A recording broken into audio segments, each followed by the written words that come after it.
On Mother's Day, my daughter gave her mother-in-law a $25,000 ring and a cruise. I got a $10 plastic flower and a note. The next day, she called me 30 times. Please, Mom, don't sell the company.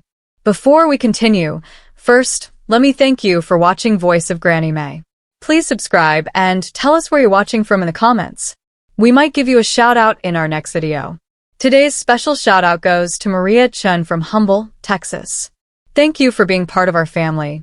Now, let me tell you everything. I'm 72 years old, and I thought I knew what real pain felt like. I was wrong. Mother's Day began like a storm waiting to happen. I woke up in my silent apartment, brewed tea for one, and stared at the empty chair where my husband William used to read his morning paper.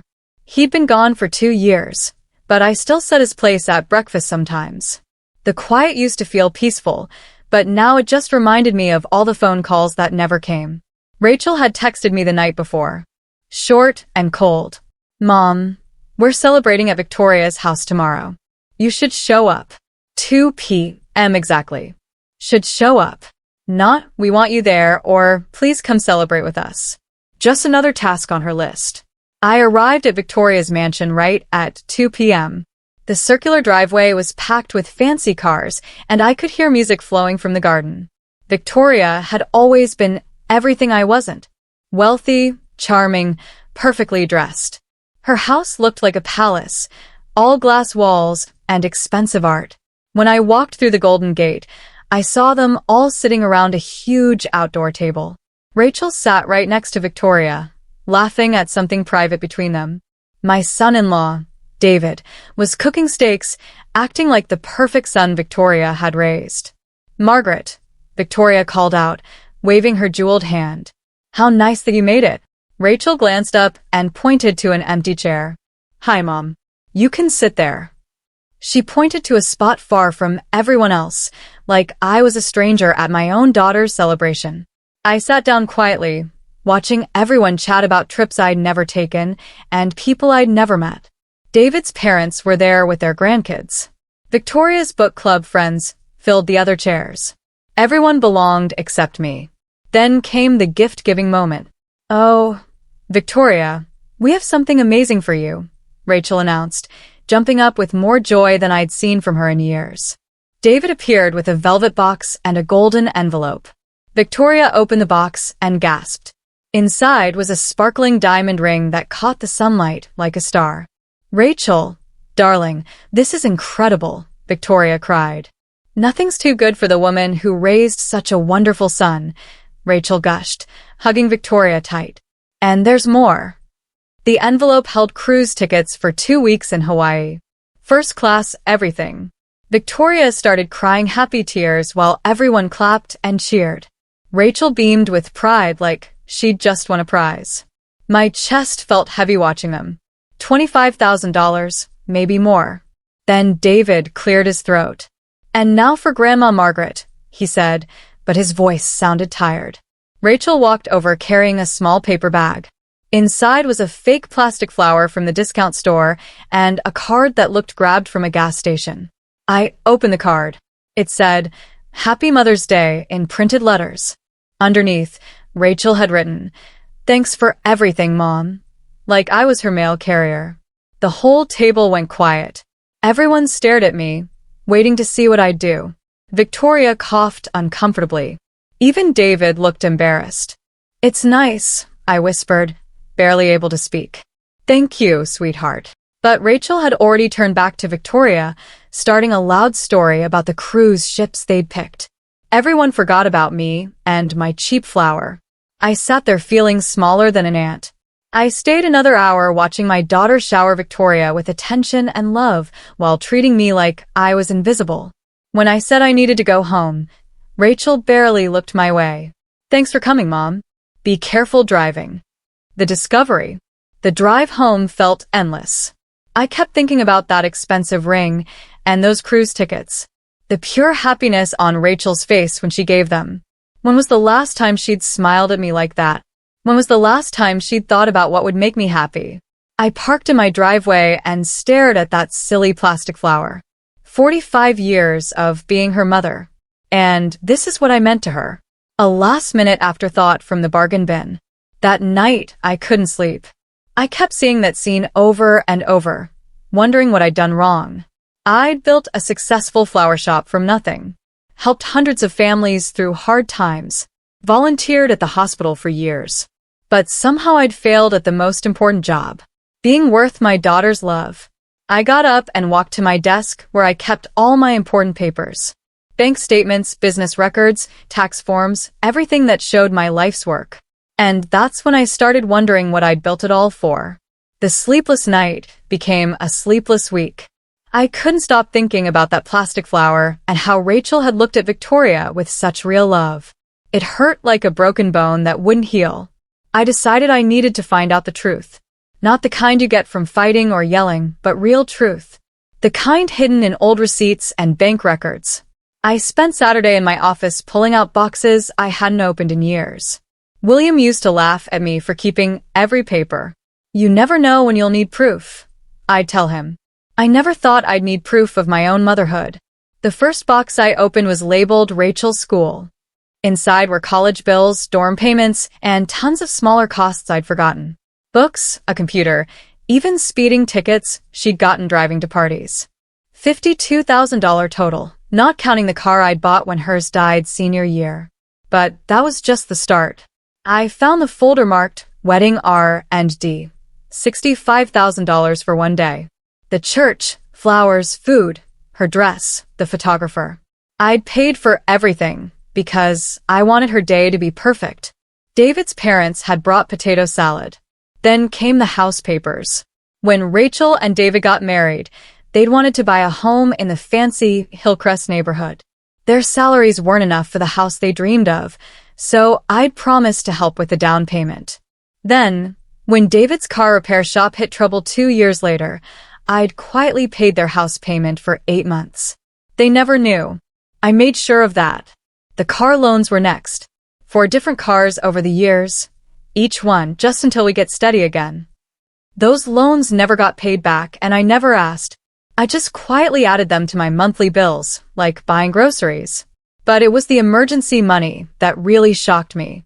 In 2020, David's auto shop almost went out of business. He trusted the wrong people, made bad deals. They were about to lose everything. Rachel had called me sobbing, begging for help. I'd sent $90,000 that very day.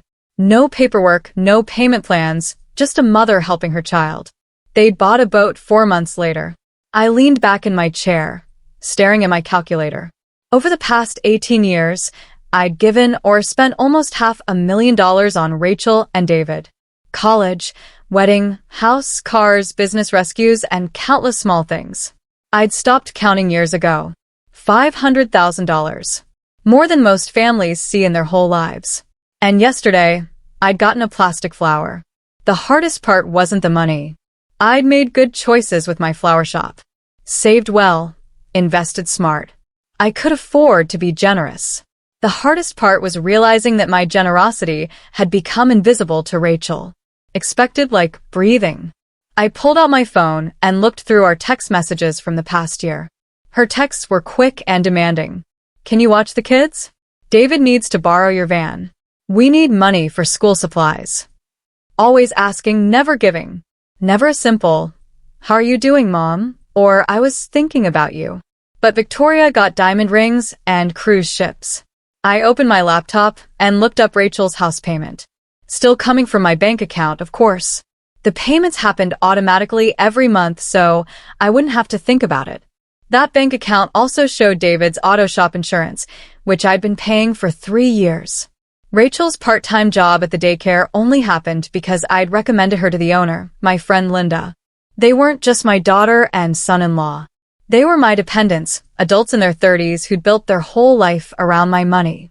And somehow I'd become the bad guy in their story. The cold mother who didn't understand them, who couldn't connect with their modern life. They'd made me the villain while living off my kindness. I closed the laptop and looked around my office. Awards covered the walls from the business community, photos of me with customers, newspaper articles about my shop success. But there were no recent pictures of Rachel and me together. She'd stopped wanting pictures with me years ago. The clock showed 5 o'clock. I'd been looking through papers for 9 hours, and the truth was crystal clear. I'd spent years trying to buy my daughter's love, and all I'd done was teach her that I was a source of money, not affection. My phone buzzed with a text from Rachel. "Mom, David's truck won't start. Can we use yours this week?" I stared at the message for a long time before typing back. "I'll think about it." It was the first time in years I hadn't said yes right away. That night, I made a choice that would change everything. I called my lawyer. The plan. Monday morning, I sat across from Catherine Brooks, my attorney for 15 years. Her office overlooked Main Street, and I could see my flower shop from her window, a reminder of everything I'd built with my own hands. "Margaret, you look tired," Catherine said, pouring herself coffee. "What's troubling you?" I'd practiced this conversation all weekend, but sitting there, the words felt heavy as stones. "I want to talk about selling my business." Catherine's coffee cup stopped halfway to her mouth. "Bloom Forever Flowers? But you've spent 25 years building that shop. It's your baby." "That's exactly the problem," I said quietly. "I need to know what would happen to my family if I sold." I watched Catherine's face change as she realized this wasn't just curious talk. She grabbed a notepad, her professional mask sliding into place. "Tell me what's worrying you," she said. Over the next hour, I explained everything I discovered. The house payments, the business help, the web of money dependence I'd accidentally created. Catherine wrote notes, asking questions here and there, but keeping her face neutral. "So, if you sold the shop," she said finally, "David would lose his insurance payments. Rachel would lose her job reference, and they'd need to handle their house payment alone." "Exactly." Catherine set down her pen. "Margaret, can I ask what brought this on? Last month, you were talking about expanding the shop, maybe bringing Rachel in as a partner." I told her about Mother's Day, about the plastic flower and the diamond ring, about years of feeling like a walking wallet. Catherine listened without interrupting, though I saw her wince at some parts. "I see," she said when I finished. "And you're thinking of selling to find out who your daughter really is." "Right now, I don't know if she loves me or my money," I said. Catherine nodded slowly. "There are gentler ways to do this. We could reduce your support gradually. Maybe cut back the payments over time." "No," I said firmly. "Gradual change gives people time to adapt, to find new ways to use me. If I'm going to do this, it needs to be complete." We spent another hour talking details. Catherine knew people in the business world who bought small shops. She thought the process would take 4 to 6 months, maybe longer. "I'll need complete secrecy," I said. "Nobody can know until it's done." "Of course. But Margaret, once you do this, you can't undo it. Are you ready for Rachel's reaction?" I thought about that plastic flower sitting on my kitchen table. I'm ready for her to show me who she really is. That afternoon, I started making small changes. I called David's auto shop and told them I was reviewing my insurance policies. "Budget cuts," I explained. "I might need to make changes." The worry in his voice was instant. "Mrs. Margaret, we can work something out. Maybe a payment plan." "It's not about payments, David. It's about making tough choices." Next, I called Linda at the daycare who employed Rachel part-time. I told her I was stepping back from personal recommendations and she'd need to evaluate Rachel like any other employee within 60 days. Professional, businesslike, no emotional explanations. Rachel called that evening, her voice tight with fear. "Mom, Linda said something about job reviews. Did I do something wrong?" "Not at all, dear. I'm just separating my business from my personal life. But I need that job. It's my only income." "I'm sure you'll do fine," I said calmly. "You're very capable." There was a long pause. "Mom, are you okay? You're acting weird lately." "I'm fine, Rachel. Just busy with business things." After I hung up, I sat in my kitchen looking at that plastic flower. For the first time in years, I felt something I'd almost forgotten. Power. Not the kind that comes from writing checks or fixing problems, but the kind that comes from making your own decisions. The next few weeks fell into a pattern. I met with people interested in buying my shop, looked over financial papers, and slowly untangled the threads that connected my business to my daughter's lifestyle. Catherine handled most of the legal stuff, but I wanted to be involved in every choice. The hardest part was keeping secrets. I'd never been good at hiding things from Rachel, even when I should have. But this felt different. This felt necessary. 3 weeks later, I got a call from David. Mrs. Margaret, I heard from someone at the Chamber of Commerce that you might be selling your shop. Is that true? My heart pounded, but I kept my voice steady. People love to gossip, David. You know how small towns are. But if you were selling, you'd tell us, right? I mean, it would affect our insurance. If and when I make any major business decisions, you'll know at the right time. That night, Rachel showed up at my door. She looked exhausted, her hair messy, wearing an old sweater I remembered from her college days. Mom, we need to talk, she said, pushing past me into my living room. David's insurance, my job situation, now rumors about you selling the shop. What's happening? I sat down across from her, hands folded calmly. I'm reconsidering my priorities. What does that mean? It means I'm 72 years old, and I'm tired of carrying everyone else's problems. Rachel's face turned red. Is this about Mother's Day? About the gift? I'm sorry if you didn't like it, but money's been really tight lately. I almost laughed out loud. Tight on money while living in a house I helped buy, driving cars I'd paid for, working at a job I'd arranged. But I didn't say that. Instead, I just looked at her and said, "This isn't about one day, Rachel. This is about understanding what truly matters." She left 30 minutes later, confused and frustrated. I watched her drive away in the car I'd helped finance, back to the house where I paid half the bills. But not for much longer. The confrontation. The call came on a Wednesday morning while I was signing the final sale papers. Catherine had found a buyer, a nice family who wanted to expand their garden center business. The offer was fair, more than I'd hoped for. My phone rang just as I was reviewing the contract details. The caller ID showed my home number, which was strange since I was at Catherine's office. Hello. Mrs. Margaret, this is Stephen Cooper from Cooper Business Services. I'm calling about the sale of Bloom Forever flowers. My blood went cold. I'm sorry. Who are you? Stephen Cooper. My company handles transitions for small business sales. I was trying to reach your office, but someone at your home said they were your business manager and could discuss the details. I closed my eyes. Only one person had a key to my house. Only one person would answer my phone and pretend to have permission they didn't have. Thank you for calling, Mr. Cooper. Please send all future information through my attorney, Catherine Brooks. I hung up and immediately called my house. It rang 3 times before Rachel answered. Mom's house. Rachel speaking. What are you doing in my house? Silence. Then her voice changed completely. Mom, I thought you were at some appointment.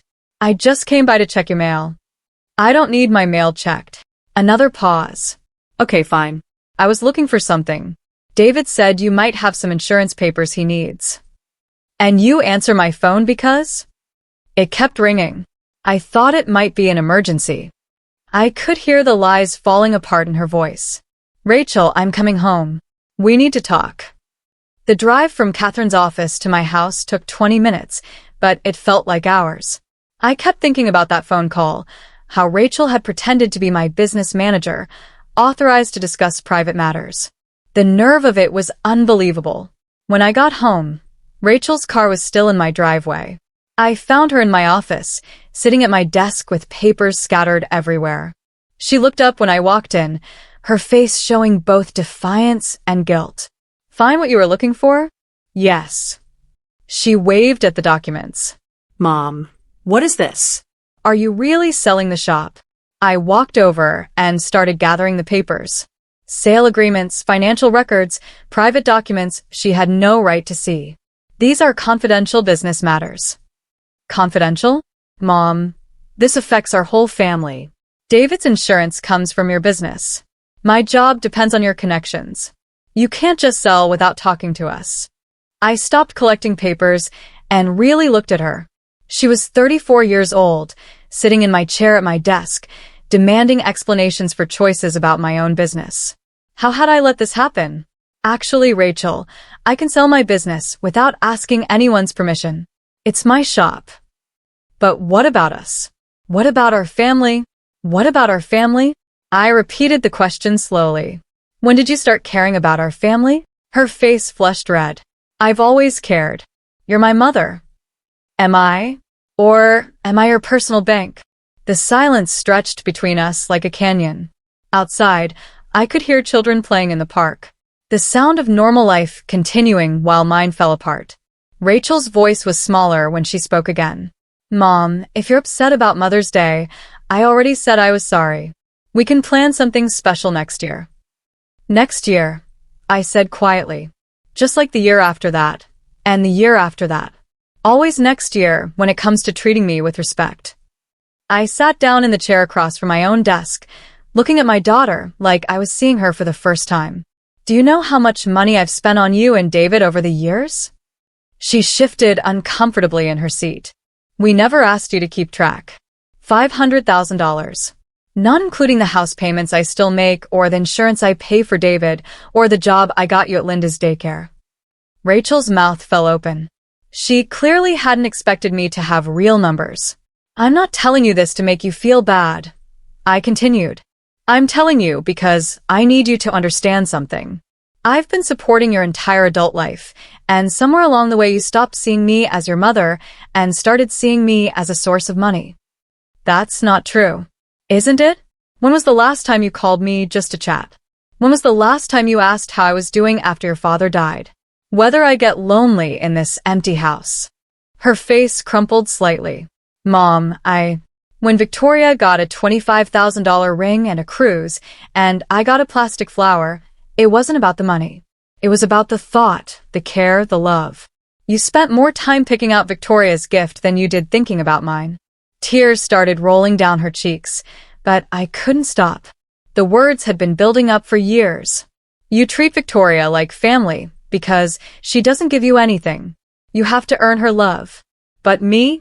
I'm just expected to provide, to support, to enable your lifestyle without question or appreciation. I love you, Mom, she whispered. Do you? Or, do you love what I can do for you? She couldn't answer that question. We both knew why. My phone rang, cutting through the heavy silence. The caller ID showed David's name. Don't answer it, Rachel said quickly. I picked up the phone. Hello, David. Mrs. Margaret, Rachel told me about the shop sale. We need to discuss this as family. This affects all of us. Actually, David, it doesn't. It affects me. It's my business to sell. But our insurance, our livelihood. Your livelihood has been my responsibility for too long. It's time for you both to take care of yourselves. I hung up and looked at Rachel, who was staring at me like she'd never seen me before. Mom, you can't be serious about this. I've never been more serious about anything in my life. That's when she started to panic. The barrage. The next morning, my phone started ringing at 7:15 a.m. Rachel's name flashed on the screen. I let it go to voicemail. It rang again immediately, then again. By the time I finished my breakfast, she'd called 15 times. I finally answered on the 16th call. Mom, please. We need to fix this. We talked yesterday, Rachel. I think I was very clear. You can't just destroy our lives because you're upset about a Mother's Day gift. I set down my coffee cup, feeling that familiar anger rising. This has nothing to do with one gift, and you know it. Then what? What do you want from me? I want you to understand that I'm not your personal ATM. I want you to see me as a person, not a source of funding. I do see you as a person. You're my mother. When was the last time you treated me like one? Silence. Then, Mom, if you sell the shop, we'll lose everything. The house, David's insurance, my job. We'll have to start completely over. Yes, you will. And maybe that's exactly what you need. She hung up on me.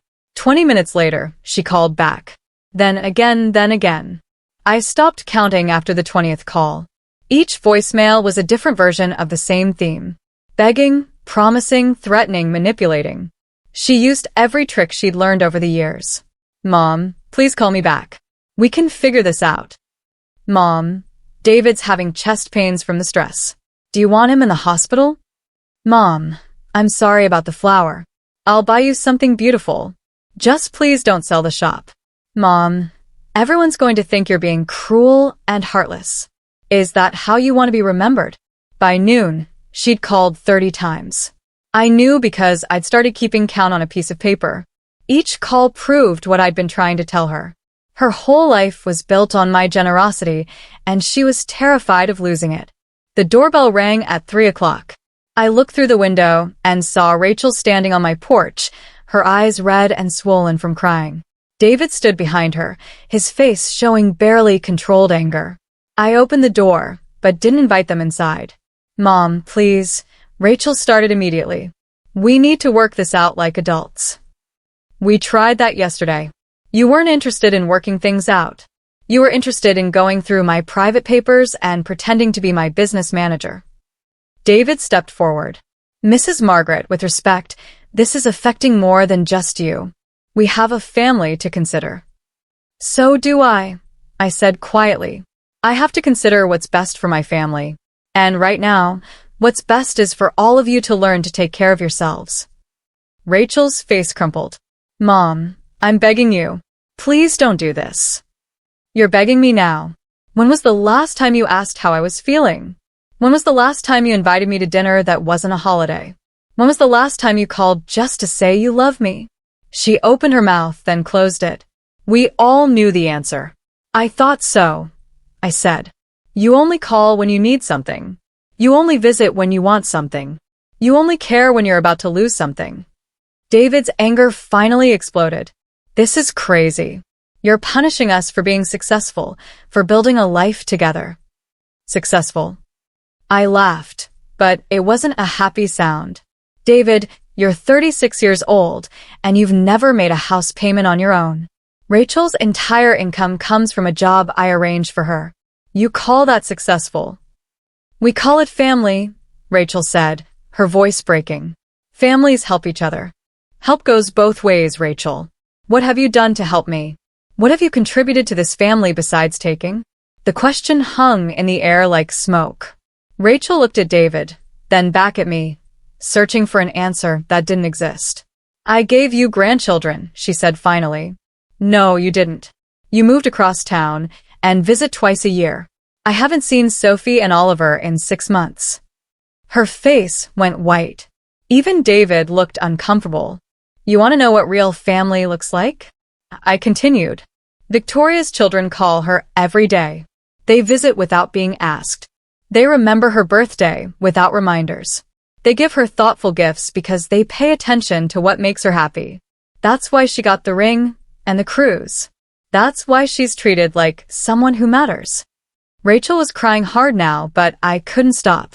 Years of hurt were pouring out like water from a broken dam. I spent 25 years building my flower shop, so I could provide for my family.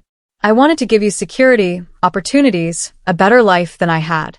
But somewhere along the way, you stopped appreciating what I gave you and started expecting it. You stopped seeing me as a person and started seeing me as a resource. Mom, please, she whispered. I'm sorry. I'll change. I'll be better. You're sorry because you're scared, I said. You're not sorry because you understand what you did wrong. David grabbed Rachel's arm. Come on. We're wasting our time. She's made up her mind.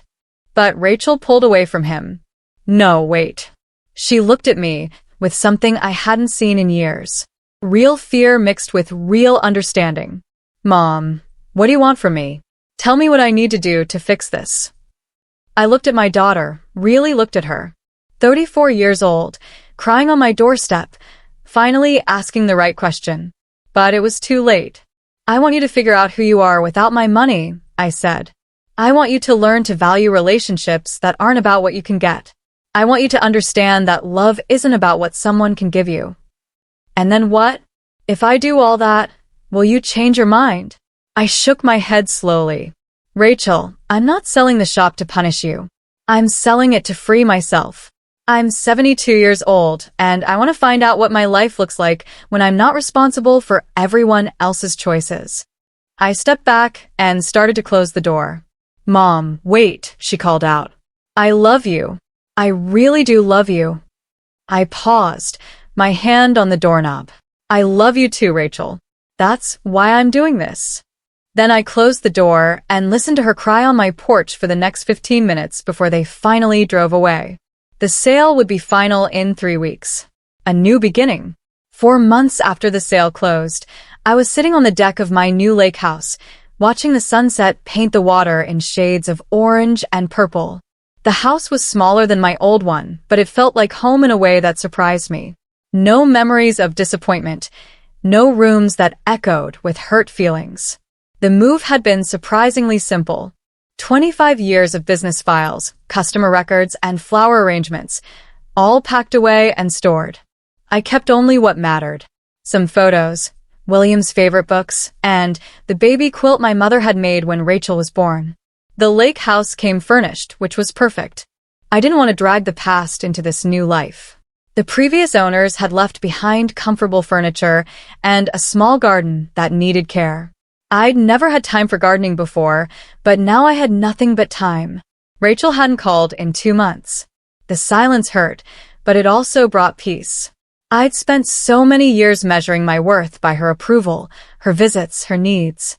Now I was learning to measure it by my own happiness. The business sale had given me more than enough money for a comfortable retirement. I'd set up college funds for my grandchildren, money they'd get directly when they turned 18 with no parental control. It was my way of making sure they'd have chances without enabling their parents.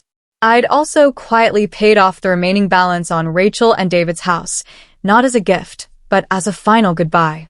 They now owned their home completely, but they also knew they'd never get another penny from me. It was the last check I'd ever write for them. My phone rang, pulling me from my thoughts. I looked at the caller ID. Diane, my neighbor from down the lake. We'd become close friends over the past few weeks, bonding over morning coffee and evening walks. Margaret, are you free for lunch tomorrow? My daughter and her kids are visiting, and I'd love for you to meet them. I'd like that, I said, and meant it completely. Diane's relationship with her daughter was everything mine had never been. Natural, loving, built on real caring rather than money. After we hung up, I poured myself a glass of wine and walked down to the water's edge. The lake was calm, reflecting the last light of the day. A mother duck swam by with her babies, following in a perfect line. My phone buzzed with a text message. For a second, my heart jumped thinking it might be Rachel, but it was from Catherine, my attorney. Thought you'd want to know.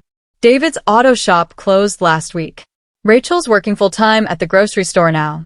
How are you doing? I stared at the message for a long time before responding. I'm doing well. Thanks for letting me know. I felt sad for them, but not guilty. They were adults who'd made choices. Now they were learning to live with the results, just like everyone else had to do. An owl hooted across the water, its call echoing off the hills. I'd never heard that sound before moving here. There were many things I'd never experienced while I was busy being responsible for everyone else's life. Tomorrow I was starting a painting class in town. Next week I joined a book club at the library. Small things, but they were mine.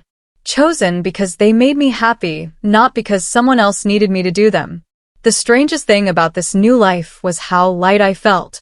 For years, I'd carried the weight of other people's problems, their bad decisions, their money troubles. I thought that weight was love, but it wasn't. It was enabling, and it had hurt us all. Real love, I was learning, sometimes meant saying no. Sometimes it meant letting people struggle so they could grow. Sometimes it meant walking away so they could find their own strength. The letter. 7 months later, I got a letter. Not a phone call or a text message, but an actual handwritten letter. The return address was Rachel's, but the handwriting was different. More careful, more thoughtful. Dear Mom, it began. I've been trying to write this letter for months, but I never knew what to say. I kept wanting to ask you to come back, to fix things, to make everything like it was before. But I finally understand that the way things were before wasn't good for any of us. I set the letter down and took a deep breath before continuing. David and I are getting divorced. I know you probably heard about the shop closing, about me working at the grocery store. It's been the hardest year of my life, but also the most honest. I had to learn who I was without your money, without your safety net. I had to figure out how to take care of myself for the first time ever. I'm not writing to ask for anything. I'm writing to say I'm sorry. Sorry for taking you for granted. Sorry for treating you like an obligation instead of a person I should cherish. Sorry for all the years I wasted being angry at you for things that weren't your fault. I understand now why you sold the shop. You weren't punishing me. You were freeing both of us from a terrible pattern. I just wish it hadn't taken me this long to see it clearly. I don't expect you to forgive me. And I'm not asking you to come back. I just wanted you to know that I finally understand what you try to tell me. Family isn't about what you can give someone, or what they can give you. It's about showing up, paying attention, and caring about someone for who they are, not what they can do for you. I hope you're happy, Mom. I hope you found the peace you were looking for. You deserve all the happiness in the world. Love always. Rachel. P.S. I kept the plastic flower. It sits on my kitchen windowsill now, and every time I see it, I remember the look on your face that day. I remember the moment I realized I'd broken your heart. I'm sorry it took me so long to care about fixing it. I sat on my deck for a long time after reading that letter, watching the sun set over the calm water. Then I went inside and wrote a response. Dear Rachel, I began. Thank you for your letter. It means more to me than you'll ever know. But I didn't mail it that day, or the next day, or the day after that. Some wounds need time to heal completely before they can be reopened safely. Some relations. Hips need space before they can be rebuilt on a foundation of truth instead of obligation and money. Maybe someday we'd find our way back to each other as real family. But for now, I was content to be free. Free from guilt and manipulation. Free from the exhausting job of trying to buy love that should have been given freely. Free from carrying the weight of other people's poor choices. I was 72 years old, and for the first time in decades, I was living my own life on my own terms. It was enough. More than enough. It was everything I'd forgotten I deserved. The lake was peaceful that evening, and so was I. Reflection. I'd learned that sometimes the greatest gift you can give someone is the chance to stand on their own feet, even when it breaks your heart to watch them struggle. Even when they hate you for it at first. Even when it costs you everything you thought you wanted. Because real love isn't about making someone's life easier. It's about helping them become the person they're meant to be. And sometimes that means stepping back and letting them find their own way, even if the path is hard and lonely. I'd finally learned the difference between enabling and loving. And for the first time in years, I was proud of the choice I'd made. Now, I'm curious about you who are listening to my story. What would you do if you were in my situation? Have you ever experienced something similar in your own family? Please comment below and let me know your thoughts. And while you're here, I'm leaving 2 other stories on the final screen that are favorites on Granny's Voice, and they will definitely surprise you with their twists and turns. Thank you so much for watching my story until the very end. Your support means the world to me, and I hope my experience can help someone else who might be going through something similar. Remember, sometimes the hardest choices are the ones that lead to the most freedom.